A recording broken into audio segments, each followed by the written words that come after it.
శివుడి మూలాన శివుడి తోటి వాస్తు పుట్టిందని అంటారు, నిజమేనా?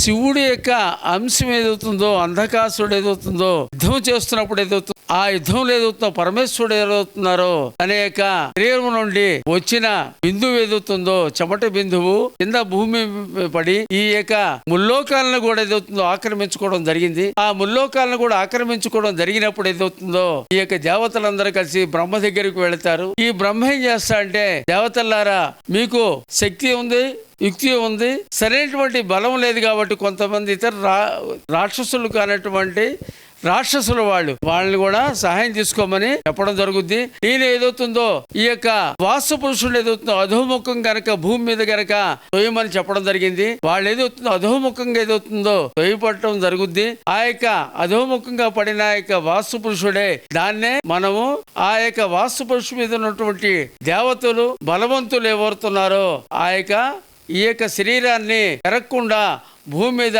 అణతొక్కడం జరుగుతుంది. అతను పడే విధానం ఏదవుతుందో, ఈశాన్యం ఏదవుతుందో శిరస్సు, కాళ్ళు ఏదవుతుందో నైరుతిలోను, తన చేతులు ఇటు వాయువులోను ఇటు ఆగ్నేయంలోను విధంగా ఉండేట్టుగా ఈ అధోముఖంగా ఇతను పడినాక ఇతను పెరగకుండా ఆగిపోతాడు. అందుకనే గృహప్రవేశాలప్పుడు ఏదవుతుందో ఈ యొక్క వాస్తుపురుషుని శాంతించండి, దాని మీద ఉన్నటువంటి దేవతను శాంతించండి, శాంతపరిచి మీకు గృహంలో ప్రవేశించండి అని కూడా చెప్తూ ఉంటుంటారు. కొంతమంది దేవతలు ఏవవుతున్నాయో ఆహారాలు తీసుకుంటారు, కొంతమంది దేవతలు ఏవవుతున్నాయో ఒక రకమైన ఆహారాలు తీసుకుంటారు. కాబట్టి ఆ ఆహారాలు ఏవవుతున్నాయో కొంతమందికి ఇష్టం లేకపోవచ్చు.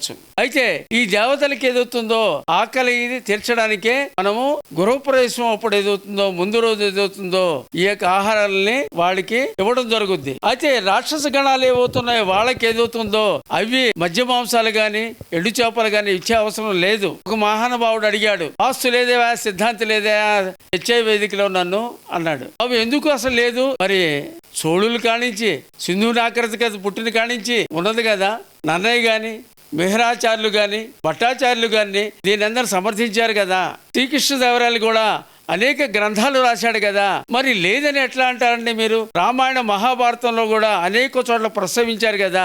అవునయ్యా, నేను ఈ యొక్క దేవతలు అవుతున్న రాక్షసులకి దేవతలకైతే పెడతాను కానీ రాక్షసులకి ఈ మధ్య మాంసాలు ఎందుకు పెడతాను అంటతో నేను ఒక మాట అన్నాను. ఆయనకి ఆకలిగా ఉన్నవాడు శాకాహారి గాని మాంసాహారి గాని, శాకాహారికి మాంసాహారం తినడు, అదే విధంగా మాంసాహారి ఏదవుతుందో శాకాహారం తింటాడు, తీసుకుంటాడు, ఆకలి తీర్చుకుంటాడు. ఇదైతే అలాగైతే కరెక్టేనయ్యా, అలాగైతే నేను ఈ మధ్యాలు మాంసాలు ఎండు చేపలు ఇలాంటివి ఏం పెట్టను, అలాగైతే మేము గృహప్రవేశం ముందు 81 డైటీస్ అంటున్నావు కాబట్టి నేను మామూలు దేవతలకు సమర్పించేవి అవుతున్నాయో అదే నేను అర్పిస్తాను అన్నాడు. సంతోషమే. వాళ్ళు ఏదవుతుంది నాన్ వెజ్ దేవతలు ఏమవుతున్నారు, నాన్ వెజ్ తినేవాళ్ళు కాబట్టి ఈ నాన్ వెజ్కి పెడితే ఇంకా మహా సంతోషపడతారు. అవసరం లేదు. ఆకలి తీర్చడం కోసమే గృహప్రవేశానికి దాంట్లో చాగంటి కోటేశ్వరరావు గారు చక్కగా చెప్పారు. ఆ మహానుభావుడికి నమస్కారాలు. అయితే ఈ యొక్క శాస్త్రం ఏదవుతుందో అనంతము పరిశీలన చేస్తుంటే తెలియని విషయాలు, తెలుసుకోవాల్సిన విషయాలు అనేకం ఉన్నాయి. కాబట్టి మనకు తెలియదు కాబట్టి